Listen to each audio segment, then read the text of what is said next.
Yeah, so in Antarctica, I took care of it was facilities related issues. I handled what they call a SCADA system, which is a distributed control system at McMurdo. And then when I was at the South Pole, I was the facilities engineer at the South Pole for the 2 years that I was there. How did you end up in Antarctica to begin with? How did you get a job there? Well, before Antarctica, I worked in Afghanistan for 4.5 years for the Corps of Engineers. And then I worked in Qatar, which is a Middle East country where we have a large air base at the Al Udeid Air Base in Qatar. And I was the basically second in command for the maintenance on that base. Our group took care of that. And the individual that was the site manager there, when I left Afghanistan, I gave him a call and said, hey, I'm out of Afghanistan and I was looking for basically another company to work with. And he mentioned that PAE, which is Pacific Architects and Engineers, were looking for individuals for Antarctica because they had just gotten a contract to maintain the National Science Foundation's facilities in Antarctica. In Antarctica, there are 3 U.S. stations. There's a Palmer Station, McMurdo Station, and then the South Pole Station.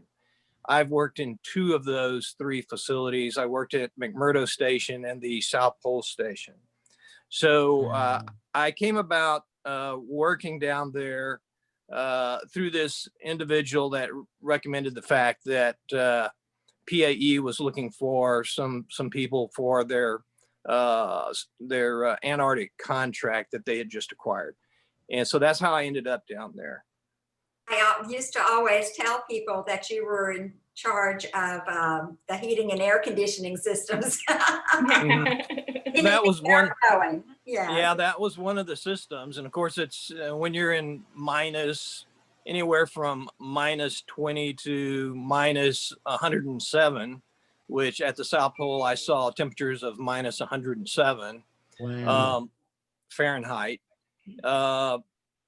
So the HVAC is of course very important, but so is the power generation systems, which I was also responsible for, power generation and water and basically all the facility related equipment, including HVAC and boilers and heaters, those sort of things. So your job was to make sure things didn't freeze up.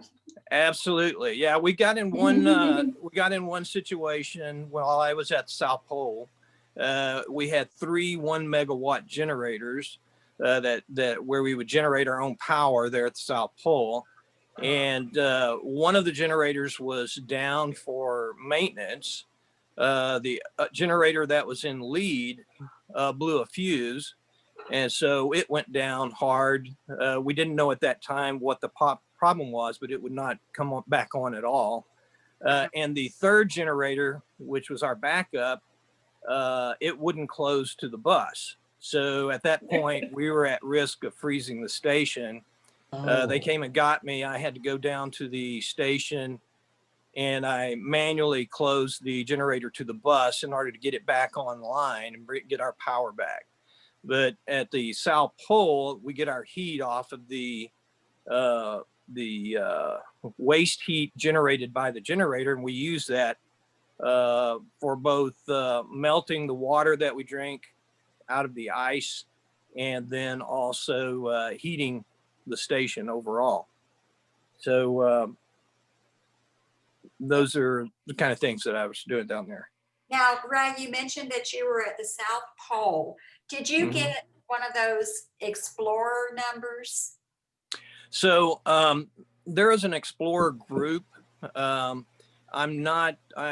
don't have one of those numbers. Well, the number I do have is that any individual that goes and spends a winter at the South Pole goes on an exclusive list of individuals that have spent the winter at the South Pole, and I have a number for that. They track the individuals that have spent the winter at the South Pole ever since people started spending winters at the South Pole, which was back in the 50s. And I'm on that list because I've spent 2 winters there. Wow. Do you know what your number is off the top of your head? No, I've got it. It was 1,600 or something like that? Yeah, Okay. I don't know the exact number. I could look it up, but I don't know it right offhand because it's something like that probably. Well, there's not very many people who have overwintered at the South Pole, that's for Yeah, sure. if you consider all the people in the world, there's not a lot of people who went Right. Considering this at the South Pole. started in the 1950s, that really Yeah. is the number too. What research projects were being conducted? So, of course, all the activities that occur at the South Pole in Antarctica are supposed to be non-military, which means they're all supposed to be strictly science related. So the things that they were studying at the South Pole, they have a space telescope that once the sun goes below the horizon, because you get one sunrise and one sunset per year at the South Pole, the rest of the time the sun is just circling overhead or circling below the horizon. And basically at the equinox where it crosses the horizon, you go into your daylight half of the year or your basically darkness half of the year. Wow. So when it goes below the horizon, they use the space telescope to look out to what is essentially what they define as the edge of the universe, which is what's called the cosmic microwave background. CMB, and they look back basically across the universe to that outer edge, because anything they're receiving from there is basically closer to the beginning of what we believe is the recorded history. Because if you look in all directions, what they found was you have this cosmic microwave background, and they look at that with the space telescope when the sun goes below the horizon, because the sun can actually generate noise that will interfere with their signal. Wow. So that's one of the things that they have there. They have a under ice 1 kilometer by 1 kilometer array of sensors, a cube. In fact, it's called Ice Cube, where they look for what these particles known as neutrinos. Those neutrinos are almost a massless type particle. These particles can come from outer space and can actually go all the way through the Earth and go out the other side of the Earth. Even as we're talking right now, there are neutrinos passing through us, but they don't interact with matter very much, but high energy ones will actually generate a little bit of a flash when they go through the ice. And so they look for that to basically trace where that neutrino came from. They can see the path that neutrino goes through their sensors under the ice, and it points them back out into space at where there was, let's say, a supernova, an exploding star. And so they use it to just basically find out more about neutrinos and where they come from and that sort of thing. So you have that. They studied. What was that at Murdo or at the South Pole where they were? These are all at the South Pole, and then of course they study the Aurora Australis, which is the Southern Lights, which you see a lot of at the South Pole. And NOAA, the National Oceanic and Atmospheric Administration, has a facility there because the cleanest air on our planet is at the South Pole. There's a lot of industry in the northern hemisphere. You don't have that much industry in the southern hemisphere. And consequently, the cleanest air that you will find on the planet is at the South Pole. So they sample that air, and they use that air as the standard for the planet as the cleanest air you're going to find. They track the CO2 in our atmosphere, which is a big concern because it is a greenhouse gas that will cause our atmosphere to heat. And they track the background trace CO2 from that facility. And then at McMurdo, they do a lot of, they do geology. They go out and hunt for fossils. They study marine life. They study the atmosphere, components of the atmosphere. There's quite a bit of activity there. A lot of scientists come in during the summer months, the light months, and then they conduct their research. They'll go out into to the mountains, because there are mountains down there, and they'll look for fossils. I saw it was a 200 million year old plus fossil of a fern that was in some slate that they found, which was, like I say, it was over 200 million years old. This fern that was growing there at one point in time. Of course, Antarctica was part of Pangea, which was all the continents when they were shoved together, and they broke apart and formed our continents. Antarctica was a piece of that ended up down at the South Pole. So there's a lot of geology there that is associated with the breakup of the Pangea, and they have all those fossils and that sort of thing down there. You mentioned the scientists that would come for the summer at McMurdo. Was there a small crew that you were part of that would stay through the winter?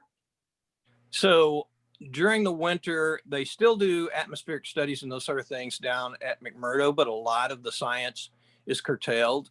So it is a much smaller crew during the winter at McMurdo. It's like 120 people. And when the scientists all come in and the summer crew and all that, it goes up to 1,000. And how about at the South Pole? Did you have South Pole? Yeah, the South Pole. We had last season I was there. We had 42 people that stayed during the winter to keep the facility up and to assist the scientists, make sure their facilities were all continuing to run, the space telescope and the neutrino array and those sort of things. So it's a much smaller group, like I say, 42 people, including the scientists. So that is a small group. So what would you do for entertainment, especially during the winter seasons? So someone is always there's always something to do. They try to keep everybody active. So some of the scientists might you can pick up a language. I know there was a German scientist, a German-French scientist, so it was teaching a class in French and also German. There was a German scientist that had a class on astronomy, and a very thorough class associated with that. And there were other activities. People would play board games, and there were all kinds of, they have a massive video collection down there, naturally, since, there's not a lot to do there. And so we'd show movies, and they have a gym as part of one wing of the facility, and we would show movies in that gym. There was also some satellite communication stuff that we would work on. So people would, and there was like a climbing, really small climbing gym that was actually outside the station that people would go out and, do some climbing there. And How about Yeah. meals? Did you all eat together in a common dining hall, and was language a barrier at all? no, there was no language problem. Everybody spoke English. And there was a dining facility. We had one, because there was no way to get medical help there during the winter because the planes can't come in. The hydraulics will freeze, and then they'll have to wait till summer to get out. So you're basically stuck there during the winter with no support, with no possibility of support. So they would have a one doctor and an assistant on staff. And we had a medical facility. And what was your question? I kind of got sidetracked. Oh, I was asking about the dining facility, if you all ate together and, things Yeah, like so that. part of the whole infrastructure is, of course, a dining facility, and we had cooks. So, at the dining facility, it was basically a buffet. You could eat whatever you wanted, and they cooked all the meals. And How about fruits and vegetables? Did you use canned food, or did you have frozen food, or? well, everything's frozen except towards the beginning of the season. If there was some fresh items that were in the cooler, we would eat those as long as possible, and then it's all frozen until the first plane comes in. One of the first planes that comes through, they would bring a batch of some fresh lettuce and maybe some apples and some oranges, and that was always a really big treat at the end of the winter after frozen food for all those months.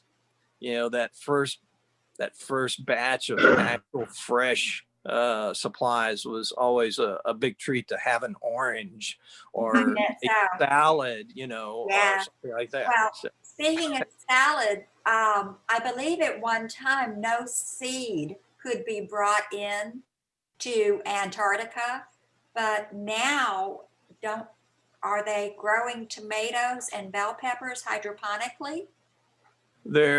They used to grow hydroponically at McMurdo Station, and they don't do that anymore. They decided, for whatever reason, not to do that during the winter. During the summer, of course, there's fresh produce coming in all the time. But during the winter, there wasn't any. Now, at the South Pole, they had a little small hydroponic room where they would grow some stuff, but nothing like apples or oranges and those were really treats on the first plane. I see. Did living in such a small community without outside visitors kind of prepare you for living fairly isolated during this pandemic in Austin now? Well, yeah, you are isolated for quite a few months. I really don't have a problem with that, and so it really has not been an issue for me. But how about your coworkers? I was just wondering how mental health was addressed, or if there was any mental health issues that would come up. So issues do arise when you're stuck with a small group like that. That is one of their big concerns. They would run individuals through psychological testing before they would allow them to stay a winter down there. And because due to the fact that you could, if you went to sleep, it was dark outside. If you woke up, it was dark outside. It was always dark outside during the middle of part of the winter season. Individual sleep cycles would get messed up, and consequently, people would get irritable. There could be some arguments. There had been situations in the past where people kind of went nuts down there. I didn't see any of that while I was there, but yeah, it's definitely a concern. They did have this last season that I was there. They had like the 3D goggles, and if you wanted to go down and basically virtually sit on a beach somewhere, you could do that. But it really wasn't used that much, and really those kind of issues really weren't that bad. There really wasn't that much of a problem. Very good. By the 3D goggles, were you referring to the Oculus? Yes. Okay, so that is available down there for. Well, they were trying it out. Yeah. Very good. The last season I was there. That sounds like a fun thing. Mhm. I know Fred over here, one of our students, had mentioned a meteorite from Mars that left Right. a fossil proving life on Mars, and a fossil was found in Antarctica. Can you tell us anything about that? So I don't have data on that specific find where they were looking for life, but I can give you some information associated with meteorite hunting in Antarctica.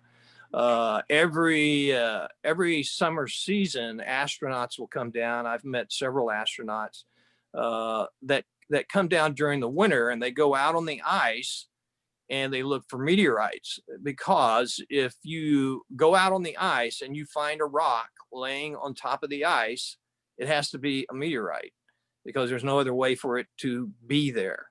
So they go out on the ice and they look and see if they can find meteorites laying around on the ice that have come in and landed on the ice. And every year they find meteorites. So it's a pretty common occurrence. And in fact, astronauts come down, and I don't know if that's just, kind of a good trip for them to get down to Antarctica, but why it's mostly astronauts, but they come down and they'll go out on the ice and they'll look for meteorites. And like I say, they found quite a few down there, and every year they find some, and they collect them. It goes to a curator that then logs those in, associated with the National Science Foundation. Now, Ray, you mentioned that it's all ice. Is that ice cap shrinking, and what did your research involve? Any of the measurements? Yes, they're constantly looking at that every year, and it is shrinking. Now, there were reports of the ice around the continent becoming larger. But the reason for that is that the ice is melting and going into the sea, and the salinity of the water then is reduced, which allows it to freeze at a higher temperature, because normally the water's below, there's enough salt in it, it freezes at a lower temperature. But with the fresh water going into the sea ice, it freezes at a temperature closer to 32. Most of the time, the water's below 32. And out in front of McMurdo, that Ross Bay, the bay in front of the McMurdo station, it freezes over. And then during the summer, the ice will break up and you'll see icebergs leaving out, and you'll actually see ocean water. And at that point in time, killer whales come in and feed on the seals and penguins, because there's a lot of penguins in the area, and also seals. Did you actually see penguins there at the South Pole, or was it too cold there for them? Not at the South Pole, but you do at McMurdo, which is further out towards the edge of the continent. You'll see there. In fact, there's a large penguin colony not too far from McMurdo Station that they go and study every year. And I made a trip over to that at one point in time, got to see that large penguin colony. And Wow. even in McMurdo Station, occasionally, very rarely, but occasionally, a penguin will stumble into town and it'll be walking down through the middle of town. And then everybody is told not to interact with the wildlife. And so you have to stay away from it and not make it feel threatened. And it's just allowed to walk through. Interesting. I saw a picture of you once where you had, it looked like eyes hanging from your eyelashes and your mustache. Was that a winter picture when you had to go outside for something? Yeah, I had to go outside regularly to go to the different science facilities in support of those facilities. And the temperatures, when the temperatures are minus 80 or minus 100 and even higher than that, minus 40 or whatever, your breath immediately, you don't realize how much moisture there is in your breath, but when you exhale, it just freezes all around your jacket, on your face. Of course, everything's covered up because the temperatures are so severe. But whatever your breath touches, it just frosts over. And so that's how that happens. Ray, you mentioned that you had to go to different places. So how would you travel to these different stations? Are they? If we had to go across the bay at least during the because there was a satellite facility across the bay, and we would travel by helicopter during the summer.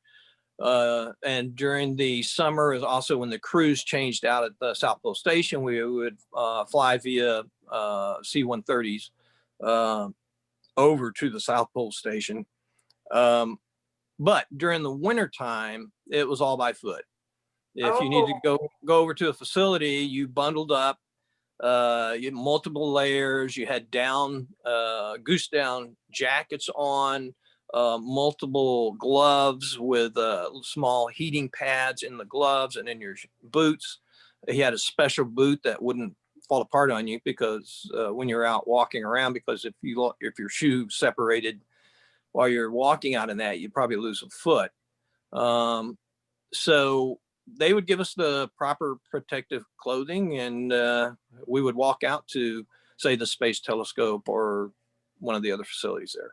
Now, you said that in the winter it's nighttime. So how would you see where you were going? So they studied the auroras because they were most visible during the nighttime. So the sensor that they had on the station couldn't have any kind of light because it's very, very sensitive. So we had a little small red headlamp.